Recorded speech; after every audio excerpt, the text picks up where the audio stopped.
cuando uno lee el periódico y ve que el mundo está en tensión, uno también tiene que recordarse, aquí existe una oportunidad. Si no la estoy viendo, tengo que hablar con la gente de Scale para que me ayude a identificar eso e invertir en esos tipos de compañías que van a definir el futuro.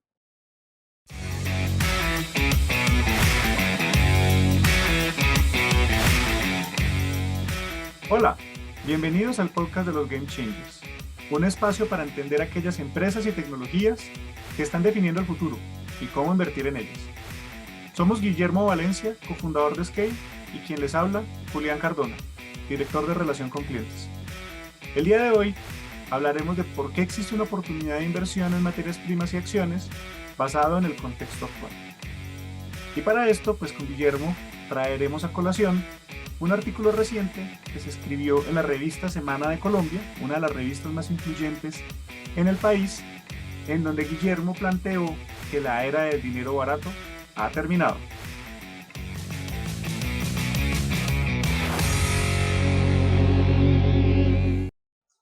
Guillermo, contémosle a nuestros oyentes de dónde sale este artículo y qué está pasando en el mundo para plantear este enunciado de el dinero barato, la era del dinero barato se acabó.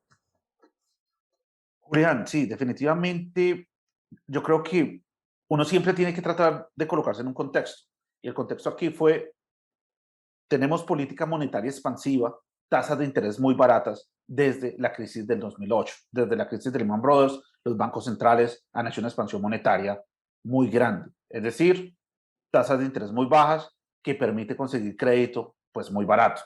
Y eso pues ha creado una reactivación en la economía. Uno no puede negar que gracias a ese estímulo monetario los activos han tenido una valorización importante, pero también los niveles de empleo han llegado a niveles que son interesantes desde el punto de vista de un economista en la Reserva Federal. Ahora, con la pandemia, esa expansión monetaria y ese dinero barato, pues se acrecentó más. El estímulo fue mucho más grande, fue monetario, fue fiscal, porque se tenía que atender esa emergencia. Y eso tiene un costo. Ese costo se llama inflación. Y esa inflación es la mayor preocupación del Banco Central en ese instante. Entonces, ese llamado a que la era del dinero barato se acabó es por dos razones. Uno, porque los bancos centrales están empezando su ciclo de subidas de tasa de interés. Y dos, porque con la pandemia se vio que las cadenas de valor se tenían que reconfigurar de otra manera. Y si las cadenas de valor tienen que ser ahora redundantes, quiere decir que los costos de transacción van a subir. Si una parte del mundo no confía en la otra parte del mundo, con lo que vemos en el conflicto de Rusia y Ucrania, quiere decir que los costos de transacción en general tienen que subir. Y en ese mundo, el dinero no va a ser barato, porque pues, la inflación va a estar ahí porque es un reflejo de los costos de transacción mundiales. Guillermo, y en este contexto que se está dando a nivel histórico, ahorita hablábamos de la inflación y nos contabas un poco de cómo se están comportando los bancos centrales, pero también estamos viviendo un escenario muy fuerte en temas de esta reestructuración de las cadenas de valor, no solo después de la pandemia, está también ahorita la situación y el conflicto entre Ucrania y Rusia y lo que está generando en estos procesos también en donde se empieza a dar algún tipo de competencia comercial y que me gustaría que profundizaran más entre Estados Unidos y China. Ese escenario también, ¿cómo aporta en este enunciado de pues, que la era del dinero barato se acabó? Sí, el tema de esa competencia que tú describes de geopolítica, entonces yo creo que eso crea una idea bien interesante, es que estamos en un mundo de escasez. Estamos en un mundo de escasez de materias primas, estamos en un mundo que se vuelve escaso, tecnologías claves como los semiconductores, estamos en un mundo de escasez de energía, por eso tenemos los precios, y esa escasez de alguna manera se dio artificialmente. ¿Por qué? Porque una parte del mundo no se entiende con la otra parte del mundo, porque una parte del mundo no confía con la otra parte del mundo. Y eso empieza a pasar desde las guerras comerciales de Trump en el 2018 y se acelera con la pandemia cuando dice, oiga, yo no puedo depender, mi cadena de suministro no puede depender de China. Simplemente no puede depender.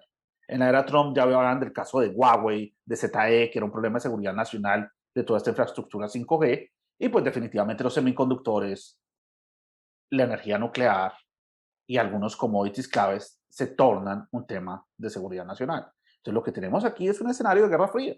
o al menos de un mundo multipolar. O sea, si no queremos usar esa palabra, al menos de un mundo multipolar. Y en la historia hay un paralelo interesante, que es cuando la Unión Soviética estaba en Guerra Fría con Estados Unidos. Hoy, el rol de esa Unión Soviética creo que lo está tomando China. Y es China la que está compitiendo por la hegemonía geopolítica con Estados Unidos. Y de alguna manera, el conflicto de Ucrania se parece mucho a la guerra de las Coreas. Entonces, si nos vamos en la historia, eso se llama 1951. Y de 1951 a 1970, la era del dinero barato de esa época también se acabó. Fue la era de las materias primas, fue la era de las acciones y fue una era pésima para invertir en renta fija. ¿Por qué? Porque si las tasas de interés suben, los precios de la renta fija les va mal. Y es lo que estamos viendo en los tesoros, ¿no? Y ahorita me gustaría retomar ese punto de las acciones y de las materias primas, Guillermo, pero hay algo que me interesa mucho también para poner en contexto a nuestros oyentes, y es que con todo esto que está pasando también están llegando muchas noticias negativas.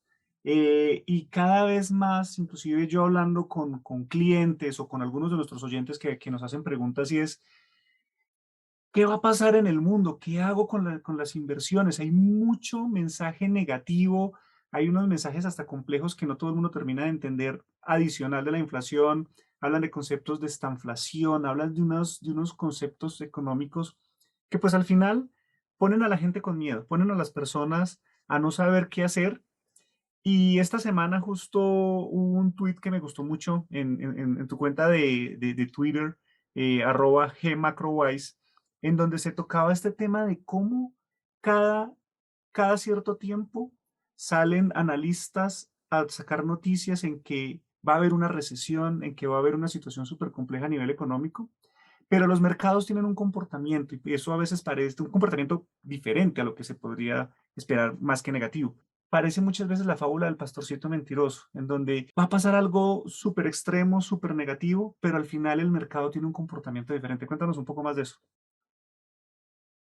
Sí, Julián, el mercado definitivamente es un sistema complejo, es un sistema que tiene muchos actores y desde que empezó el estímulo monetario de la Fed ha sido muy criticado. Entonces, el estímulo monetario de la Fed crea burbujas y el candidato a esa burbuja por excelencia ha sido las acciones de tecnología. Y desde el 2014 siempre he escuchado esa historia. La burbuja de tecnología colapsó en 2014. Después esa historia volvió a pasar en el 2018, empezó en febrero del 2018. Después con las guerras comerciales, la burbuja de tecnología colapsó. Con la pandemia, ahora sí colapsó. Ahorita sí ya se dio ese apocalipsis, que es la Gran Depresión de 1929, etcétera, etcétera. Y no. Luego aparecieron nuevos máximos y hoy está la misma retórica, porque las curvas de los tesoros se invirtieron, un indicador histórico de recesión. Entonces dicen, eso es lo que va a detonar que se pinche esa burbuja. Entonces, mi primera pregunta ¿es realmente una burbuja? Sí, porque si no ha colapsado durante 4 o 6 años, tal vez no estoy viendo algo más.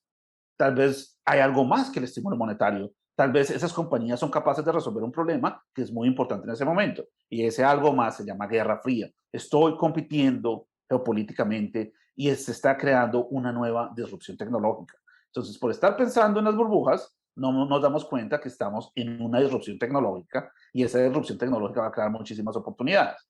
Entonces se vuelve algo que no creemos.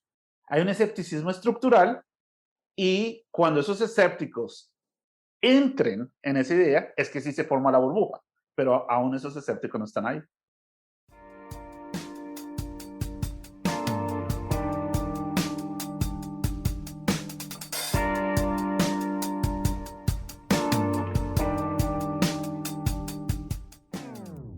Este podcast es patrocinado por Scale. Scale empodera a las personas para que entiendan, inviertan y generen riqueza monetizando el cambio. Scale ofrece servicios para la toma informada de decisiones y brinda acompañamiento personalizado a sus clientes, con información oportuna asociada a sus portafolios de inversión. Agenda ya una llamada con nuestros representantes en scale.macrowise.co.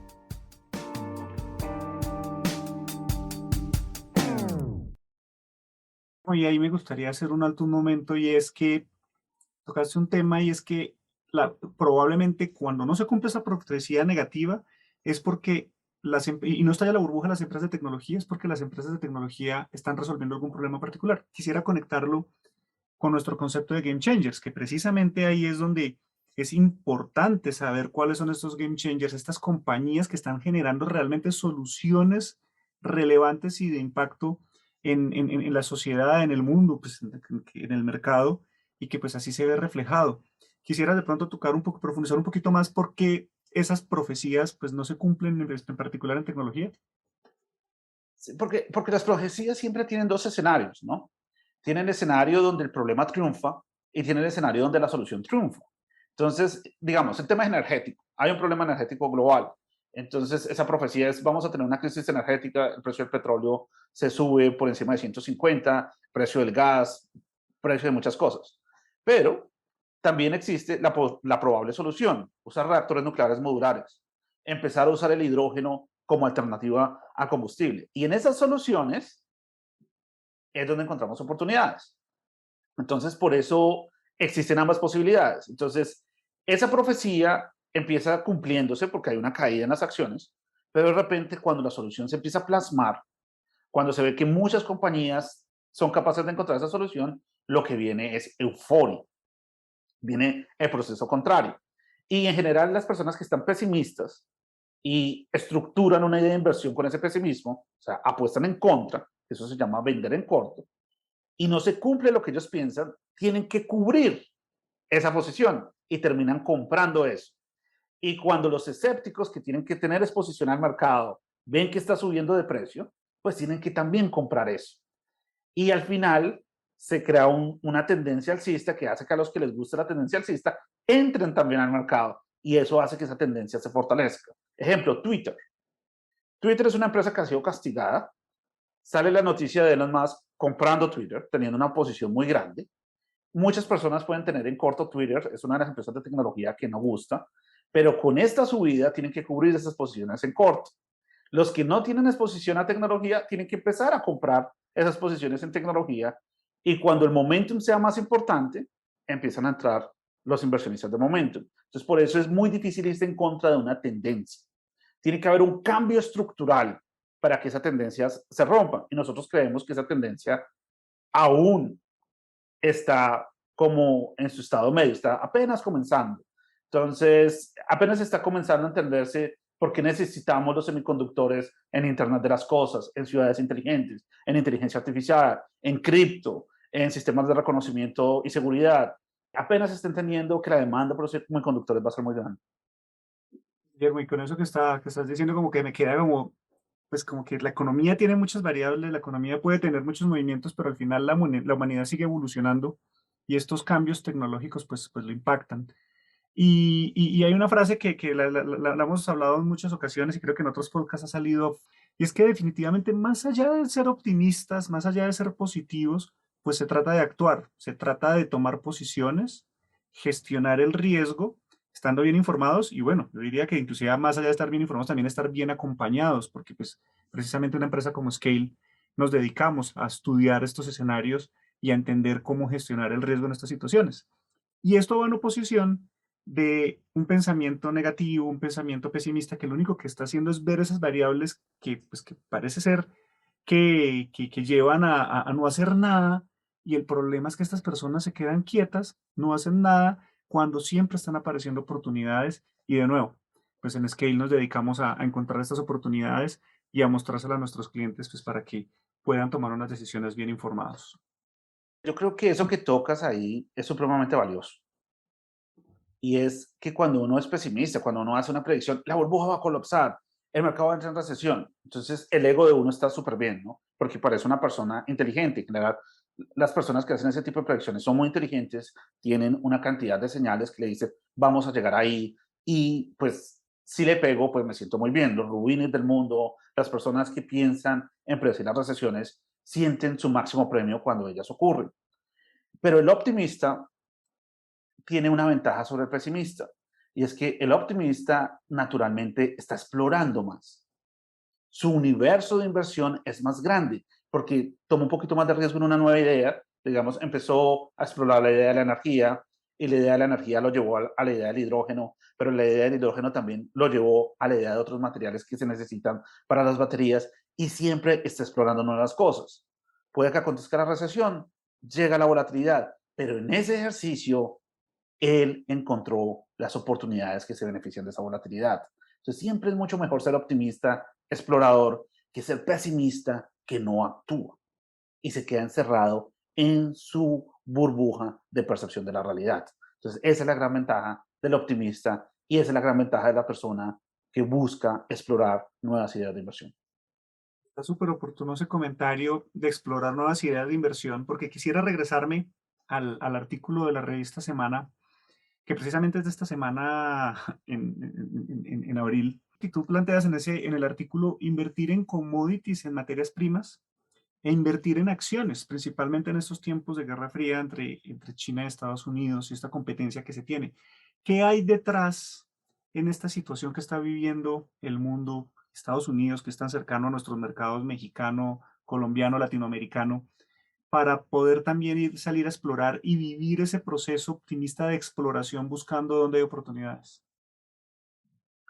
Definitivamente Rusia es una de las alacenas del mundo, tanto en alimentos como en las materias primas ricas para producir metales industriales y producir energía. Si esa alacena del mundo no está ahí, pues es una oportunidad para otros productores de esas materias primas. Llámese Brasil, llámese Chile, Perú, Colombia, México. Entonces, esa oportunidad del problema del mundo, hay un problema, hay una disrupción, ese problema se ve expresado con la subida de las materias primas y hay acciones como por ejemplo Vale aquí en Brasil, que se beneficiaría mucho de eso, empresas de cobre que se beneficiarían mucho de eso, y México, que se vuelve una alternativa natural a las cadenas de valor mundiales porque está muy cerca a Estados Unidos. Entonces, ese problema crea una oportunidad en esas geografías. Pero al mismo tiempo, pensar en la solución a ese problema energético crea otras ideas en acciones. Porque, bueno, ¿cuáles son esas compañías que pueden resolver la crisis energética mundial? ¿Sí? Si hay resiliencia o redundancia en las cadenas de valor, ¿qué otro tipo de compañías también se puede beneficiar? En esa competencia tecnológica, por la inteligencia artificial, por los computadores cuánticos, ¿qué otras compañías se pueden beneficiar? Y no olvidemos que en la Guerra Fría, entre 1951 y 1960, pues compañías como AT&T, compañías como General Electric, la sacaron del estadio. ¿Cuáles son los General Electric de este momento? ¿Cuáles son los AT&T de este momento? ¿Cuál es la nueva infraestructura del Internet? Ese blockchain que nos va a permitir que puntos o redes que no confían las unas con las otras puedan interactuar. ¿Quiénes son esas infraestructuras? Esas son las oportunidades que están en este momento. ¿Qué no, si no debemos hacer? En un mundo que se está desapalancando, estar en títulos de renta fija sí es un problema. Entonces, el riesgo está en lo que usualmente se considera como más conservador. Tener títulos del tesoro es lo más conservador. En este instante no es lo más conservador. Hay un riesgo importante cuando la mayoría de gobiernos en el mundo se empiezan a desapalancar. Está muy bien, Guillermo. Y yo creo que también hay un componente que siempre también lo hemos hablado en diferentes ocasiones, pues es como en este mundo multipolar, Estados Unidos necesita empezar a producir localmente. Estados Unidos necesita empezar a otra vez a reorganizar la producción local. Y pues bueno, México obviamente puede tener algo muy importante ahí de beneficio, pero el mismo Estados Unidos se habla y tú has hablado mucho también del tema de la densidad de robots y la productividad a partir de los robots y las tecnologías que pueden estar detrás de esto, ¿no? Definitivamente. Y la automatización es una de las tendencias más importantes, que es nuestra apuesta estructural, que la productividad en Estados Unidos va a volver, la productividad en Alemania va a volver, la productividad en Japón va a volver, la productividad en Singapur, Corea, donde la densidad eh, por cada 10.000 trabajadores de robots es muy alta, tiene sentido. Y es eso lo que tenemos que tratar de entender. Sí, hay una crisis por esas materias primas, pero también estamos en medio de una revolución tecnológica, lo que hace que invertir en acciones e invertir en commodities sea compatible. Y eso es donde debemos estructurar la mayoría de esa inversión. Guillermo, muy bien. Yo creo que ya cubrimos gran parte de lo que pues, precisamente también sale en el artículo de la revista. Y pues como ideas de inversión, pues a mí me quedan y de pronto me ayuda si me falta alguna. pues más que ideas de inversiones, como estos escenarios o estos lugares en donde tiene sentido estar observando y explorando con este pensamiento optimista en que siempre hay oportunidades, claramente tecnología, pero tecnología acotándolo mucho también a temas de energía, temas de productividad, temas de automatización es fundamental. De ahí, obviamente, ya lo hemos hablado en podcasts anteriores, todo lo que puede estar asociado a inteligencia artificial, semiconductores, sistemas de comunicación y bueno, muchas otras cosas que pueden salir ahí. El tema de los materiales, tocaste temas de cobre, tocaste temas de hidrógeno, tocaste temas de generación de energía nuclear, pues ahí podrían haber otros materiales. Pues en general me queda claro que hay muchas oportunidades y muchos lugares en donde investigar, en donde buscar. Ahí, ¿cómo Scale podría ayudarle a las personas que nos están escuchando para que efectivamente pues, puedan entender cómo navegar este ambiente y esta situación actual que estamos viviendo en el mundo? Sí, definitivamente, Julián, ese es nuestro servicio, es curar esa información, ayudarlos en ese proceso de cómo tener una inversión internacional que tenga exposición a esos game changers, cómo controlar el riesgo con ese tipo de inversiones, porque hay una volatilidad asociada en esos disruptores. Estamos hablando compañías que en los próximos 20 años van a definir el futuro, pero pues en su nacimiento tienen una volatilidad importante. Entonces, ¿cómo gestiono el riesgo de eso? Pero también cómo construyo un plan para generar riqueza con esos game changers. Es exactamente lo que hacemos en Scale y pues la manera más natural de comenzar con este proceso es agendar una llamada. Pues muy bien, Guillermo, pues precisamente el día de hoy vimos desde otra perspectiva este concepto que nosotros siempre trabajamos de los game changers. ¿Por qué los game changers naturalmente son supremamente relevantes en estos tiempos de volatilidad, en estos tiempos de incertidumbre, en donde una buena estrategia con una buena gestión de riesgo, pues es algo fundamental para encontrar alternativas y oportunidades de crecimiento económico? Guillermo, ¿algún mensaje final? El mensaje de que siempre nosotros damos, el riesgo es la oportunidad de aprender. O sea, saber estas tensiones, cuando uno lee el periódico y ve que el mundo está en tensión, uno también tiene que recordarse, aquí existe una oportunidad. Si no la estoy viendo, tengo que hablar con la gente de Scale para que me ayude a identificar eso e invertir en esos tipos de compañías que van a definir el futuro. Bueno, pues muy bien, Guillermo, muchas gracias por esta conversación el día de hoy. Muchas gracias a todos nuestros oyentes por hacer parte de este episodio de nuestro Game Changers Podcast. Los invitamos a seguirnos en nuestra cuenta en Instagram, @scalelatam, a contactarnos a través de nuestra página scale.macrowise.co y a dejarnos sus preguntas en la caja de comentarios. Estaremos muy atentos para responderlos o para interactuar y también entender cómo podemos apoyarlos en estos procesos de toma de decisiones. Muchas gracias y hasta el próximo episodio. Julián, un abrazo y un saludo súper especial a todos los scalers.